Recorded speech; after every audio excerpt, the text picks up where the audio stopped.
Hello, and welcome to What is Innovation? The podcast that explores the reality of a word that is in danger of losing its meaning altogether.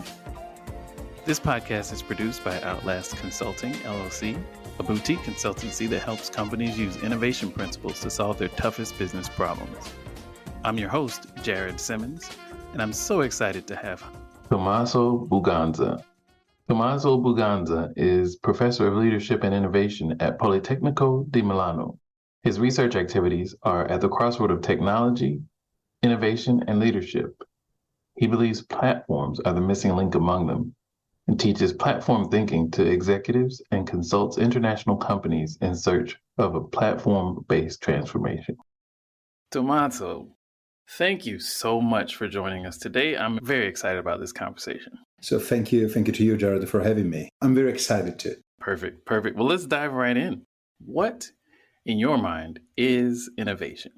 This is, of course, a very difficult question, especially if you speak with somebody who's actually spending his own life in making research on innovation. Yeah, right. Of course, there are many different definitions, and you can find them in literature and so on. When I think about innovation, the first word that comes to my mind is actually responsibility. I mean, the point here is that, of course, you can do innovation in many different ways. And if you look around, you see many different companies doing incredible innovation. Some of them are working very well. Some of them are just, not many of them are just not working. But the point is, why do you do it? So in a certain way, I think that when you do innovation, it's not just a matter of trying to find something that people will like. There is also another possible approach that is a bit more complex to me, but it is what is the future that you would like to see? So when you do innovation, when you do real innovation, so we're not just talking about incremental innovation, you change a color, you add an antenna or another camera to a phone. When you try to do real innovation, it's not just a matter of doing something new, it is trying to shape the future of the society in which we live. Which means that if you don't think carefully about why you want to do innovation and what is the desirable future that you would like to enable with your innovation, you can also make very big mistakes. Right. You can create a sort of future that you will not really like a lot. I'm sure all of us, we are very familiar with Black Mirror and the first season about it. Right. That's a point. That's a little bit of a point. The point is, what is the future that you would like to live in? The future that you would like to leave to your kids? What is the future that is desirable? Right. We don't want to forecast the future. We want to design the future. I love that. The difference between forecasting something and designing it. Can you sort of unpack that for folks? Yeah. I think that probably this is coming from my background. I'm an engineer, a management engineer. And so I live in an engineering school. So we got serious engineers, doing this incredible stuff in our university. And all of a sudden, some years ago, we started to say, okay, but can we really try to imagine the future? One of the main traits of our university, which is a polytechnic, it is that even if we do different things, because you got aeronautic engineers, you got architects, you got designers, you got management engineers, chemical engineers, nuclear engineers. Even if we all do different things, there is a common trait that is the project. So we like to design something for the future. And so we started by saying, you know what, I don't want to try to forecast the future. I want to design it. I want to imagine the future that I think is the correct one. This is part of my responsibility. So one of the examples that we always do is Star Trek. Right. So if you think about the old Star Trek, they had this moving doors. Yes. Or they had the headphones for the communication. And actually, all of these things are now real. So you go in a supermarket and the doors are opening automatically. Right. You connect with headphones, which are very, very similar to the ones that were in the original TV show. And if you think about it, it's not that they forecasted the future. No, they created a future that was plausible, that was interesting. And at a certain point, somebody with the right technology, but didn't know what to do. Right. And what did they do? They did what was imagined by somebody else because it was plausible, because it was desirable, because it was nice, because it was cool. Right. So this is the idea of designing the future. And this is innovation to me. This is a big responsibility. That's such a great example because it's fiction. Star Trek is fiction, right? And I think a lot of times when we think about what innovation is, we don't always include fiction or literature or things of that nature when, to your point, not just Gene Roddenberry with Star Trek, but Jules Verne and many, many other fiction authors designed the future with their vivid portrayals of what it could be. And Star Trek is a fascinating example because I'm sure there was someone off camera pulling a rope or doing something to make that door open. But it was basically a minimum viable product, an early prototype of the grocery store doors. And you're right. Someone had to think about how might people solve this problem 300, 400 years from now? And what could I do to approximate that to bring people into that world? I hadn't really thought about the difference between forecasting and designing being kind of that intentionality. That's a great call out. The interesting thing is that in that case, you had pure fiction, and then somebody with the right knowledge was able to make it happen. Right. But that was a sort of proto-example. So what we do imagine and expect now is that the people with the right technology, they also have the desire of designing a better future.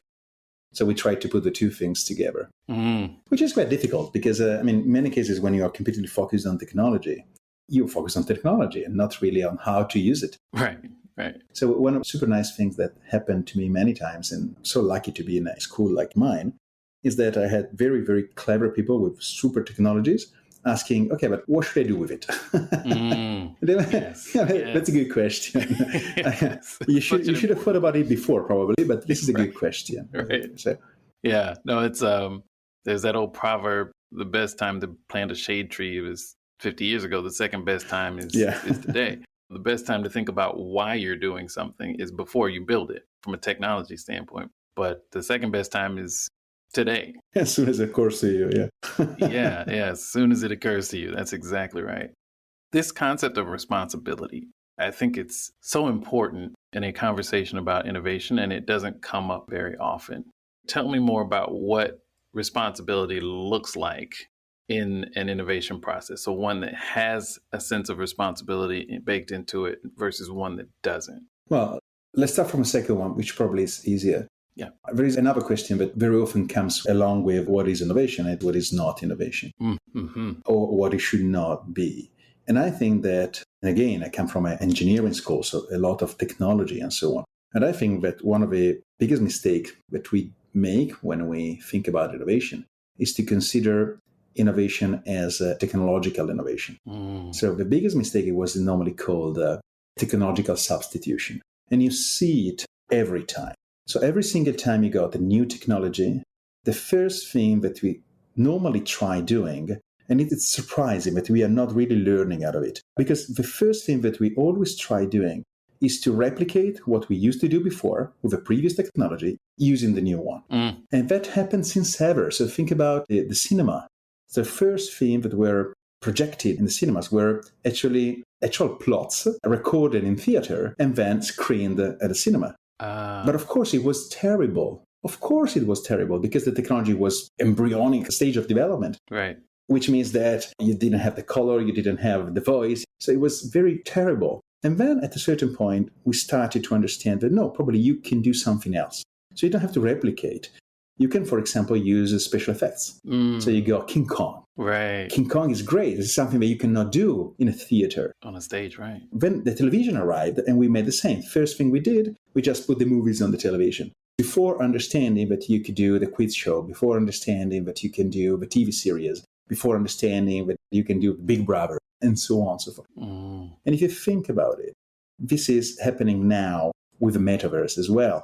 This is exactly the same thing happening again and again, which is you got a new technology and you think that that is innovation. No, the new technology is an enabler for innovation, but you need to do something different. So you need to find what is somehow unveiled, enclosed, something that is hidden into the new technology that you didn't see so far. And that is the point in which the responsibility comes. Because when you see something into a technology, you should ask yourself how to use it to make a better world out of it. And I think that in this period of our lives in which technologies, you see everything that is happening with artificial intelligence and so on, there is an incredible acceleration. And this is very dangerous because people will start using this stuff just to do new things without really asking themselves, why are you doing it? Does it make any sense? We got many problems. We got grand challenges. Right. What are we actually doing for these things?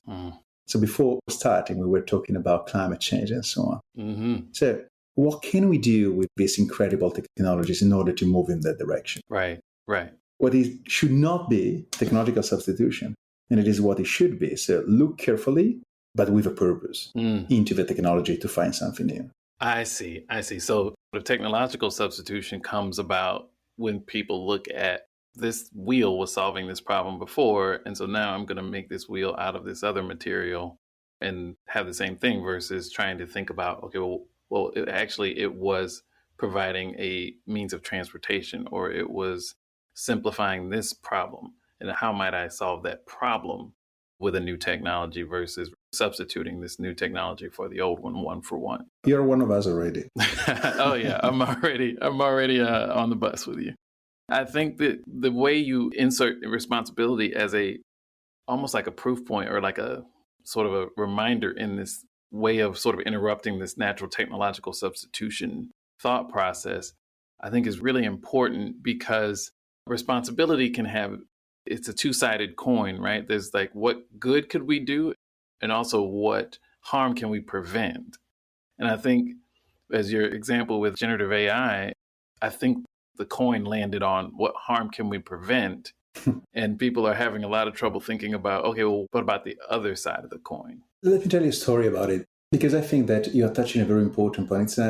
It's a big matter of attitude. So let's talk about artificial intelligence and ChatGPT.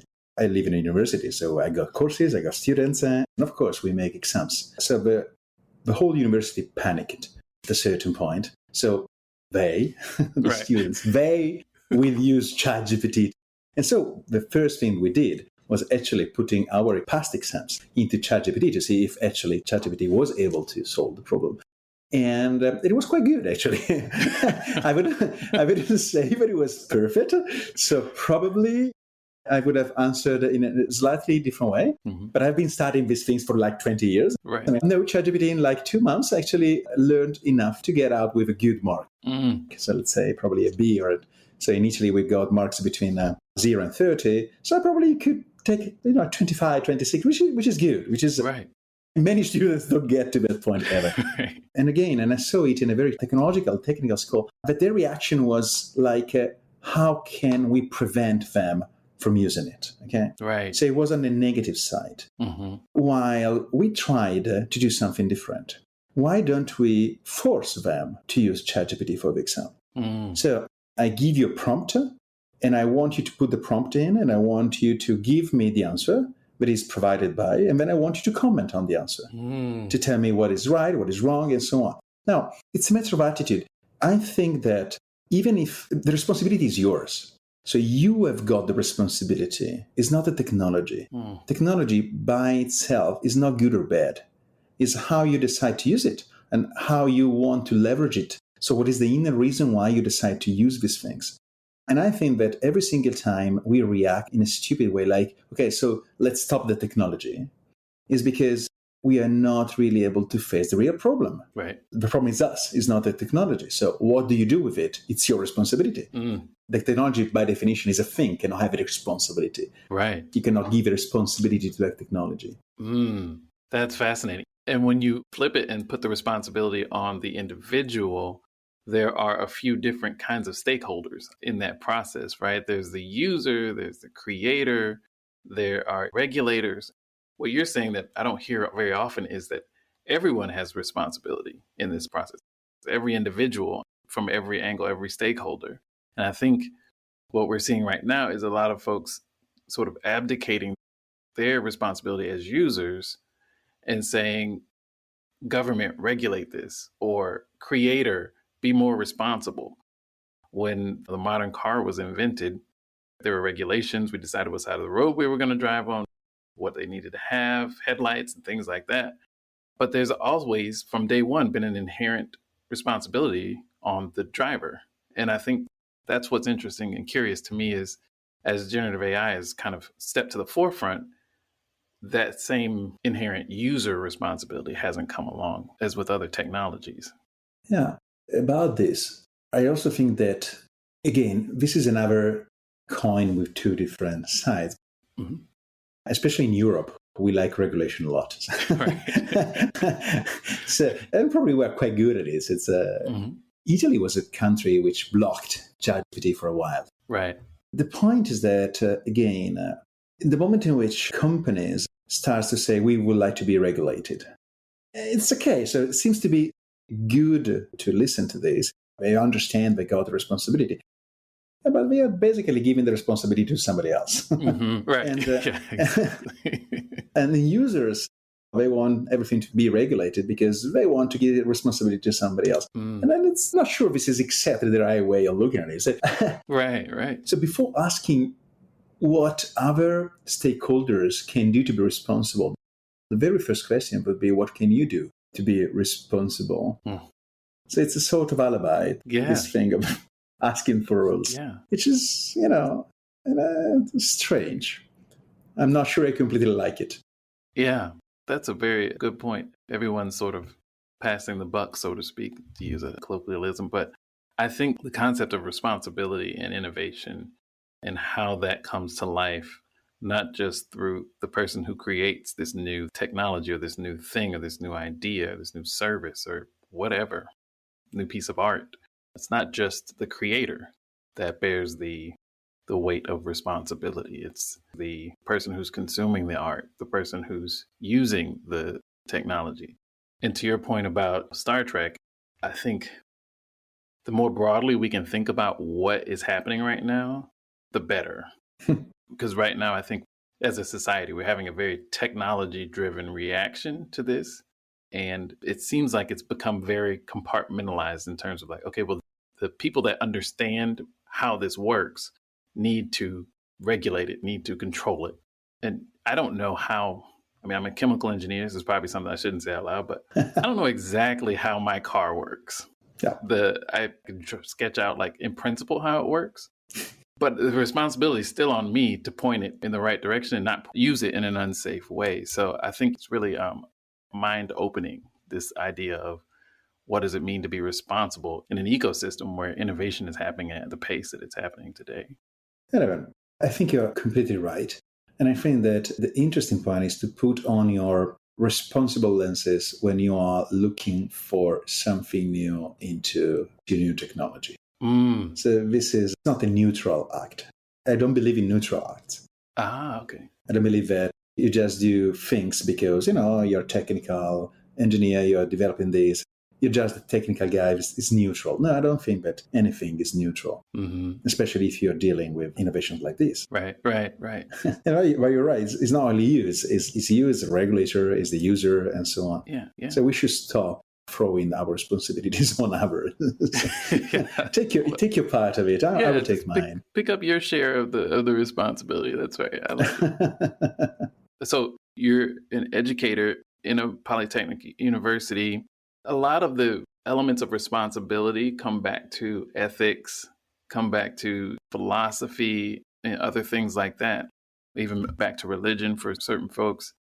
Do you think the current structure of how technologists are educated sets them up to think about responsibility in a more humanistic, society-driven sort of way? Does that question make sense? Oh, yeah, it makes sense a lot. And I think that there are a couple of things about my background and who I am. So I didn't tell you that I'm professor of leadership and innovation. Oh, wow. So there's a part of leadership connected to it. And the other thing is that I come from a country in which we still study a lot of philosophy and history in our high schools. So that's probably the reason why we are not technically so good at the beginning. But the kind of education that we've got, in many cases, is very open and variegated. And I think that this is impacting a lot on how we shape what we do. So going back to your question now, we've got courses of leadership and innovation leadership in our university. And these courses are for management engineers, but not only. We've got the same courses for mechanical engineers, for aerospace engineers, and so on. Right. It's not compulsory still. It's compulsory also only for managers, so management engineers. Right. But no, we do recognize that this is incredibly important, how you lead the innovation. It is not just the typical leadership, or only the typical leadership, transactional leadership, how you deal, how you communicate a vision and so on. But it's also how the vision makes sense to you. How does that connect to your values? What is important to you? What is your purpose in life? Why do you do this thing? Right.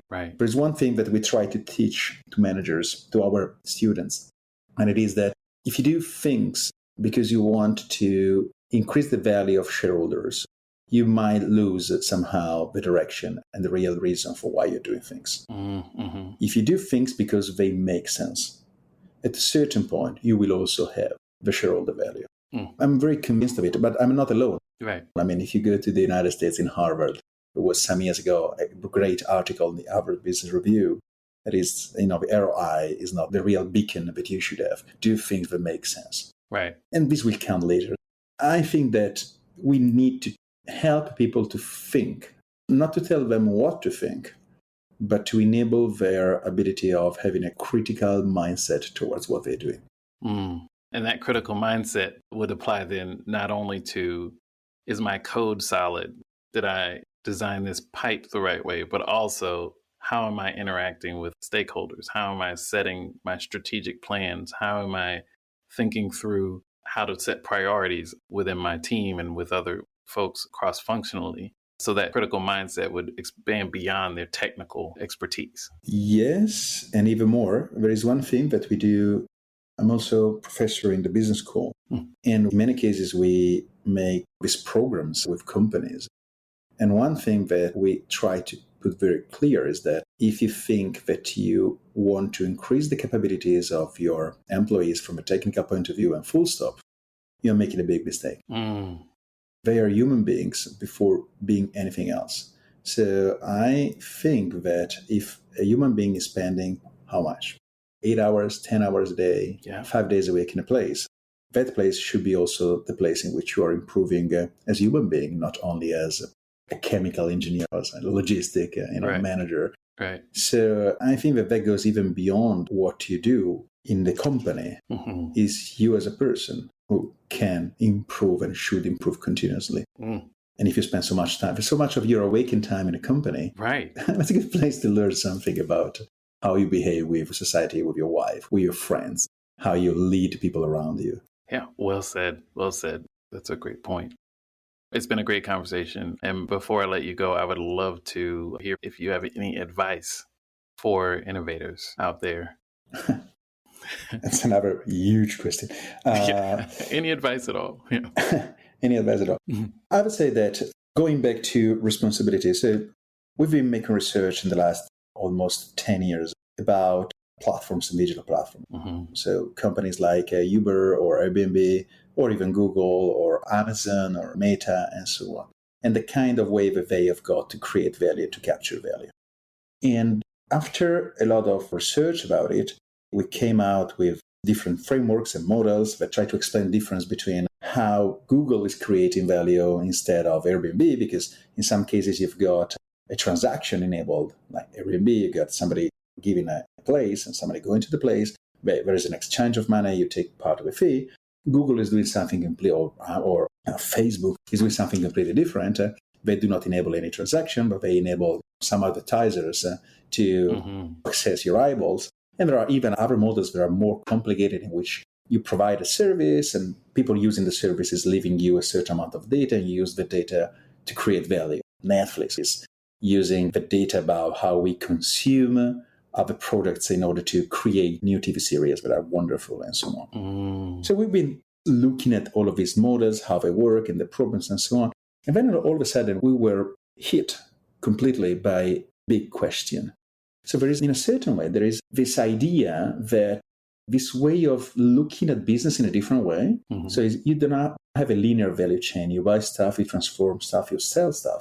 But you got the multi-client because you got customers on all sides. Yes. So it's a completely different multi-space way of looking at business.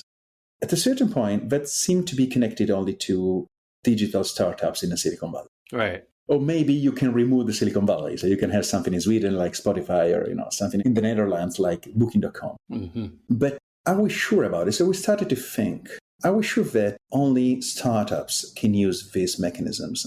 And we started to ask ourselves, why are these startups using this approach? And basically because they got nothing. They do not have a lot of money, they do not have knowledge, they do not have an ecosystem, connections, a brand, and so on. Right. And this kind of approach is very scalable and very effective and so on. Mm-hmm. And then we did what we normally do. We are researchers. So we tried to change some of the variables into the game. And we start to ask ourselves, and what if we think about an established company using the same system? So it's going to be a lot easier for them because they already got connections and the brand and so on. They got money to invest. They got technologies. They got customers. So they already have got many of those things that startups don't have. Right. So we are still talking about Airbnb and Uber because, being sincere, the number of companies which tried to do something similar is huge, but many of them failed. Why? Because they were not able to build it up, to solve the chicken and egg paradox, to grow in a certain way and so on. But if you're an established company, probably you can use the mechanism without all of the risks that a startup has. Mm-hmm. So we started with this it's a responsibility again. So we saw a responsibility for us, and the responsibility is, why don't we explain to established companies how to abandon or to change the way in which they conceive the business in a linear way, and we welcome them into this platform, multi-sided, multi-customer environment. If they unlock this way of thinking, they can do incredible things. Now, we got very big problems in our society, and probably some companies like Uber can do something, but can you imagine if oil companies or automotive companies or energy companies or big companies like these ones, which have an incredible impact on what is happening on our planet, if they unlock a different way to think the business, what can they do with it? So my part of responsibility is to explain to them that they can do things in a different way. And we are doing it in many different ways. Mm-hmm. And their part of the responsibility is now use it in a savvy way, so use it in a correct way. So it's shared responsibility again. There. So what are we doing for that? So we wrote a book, first of all, which is called Platform Thinking, which is meant exactly to make the managers see how these mechanisms for creating and appropriating value work. And then we work with companies, we do consultancy, and we created a conference. And we also have got some MOOCs on Coursera. And now we launched an observatory in Italy with big companies. So it's not that we don't like them. We love the startups, so we don't want startups. Right. Because the point is, you can do it even if you're not a startup. But now we got 10 big companies in Italy which are part of this observatory, which are trying to apply these things. Right. My suggestion is try to think that the world can be different and the way of looking at business can be not linear. There is a huge land of opportunity that you can use just because you are not a startup. So we want to talk to established companies, maybe big. Yeah. Oh, no, that's so great. Shifting that mindset. Being big or being established doesn't mean you can't rethink or reimagine. That's so important. And I appreciate you kind of highlighting that for the audience. Tommaso Buganza, thank you so much for your time. Innovation is a responsibility. Thank you very much for spending time and learned a lot to think about. So I appreciate you joining us today. Great chat. So I had a great time. All right. Take care.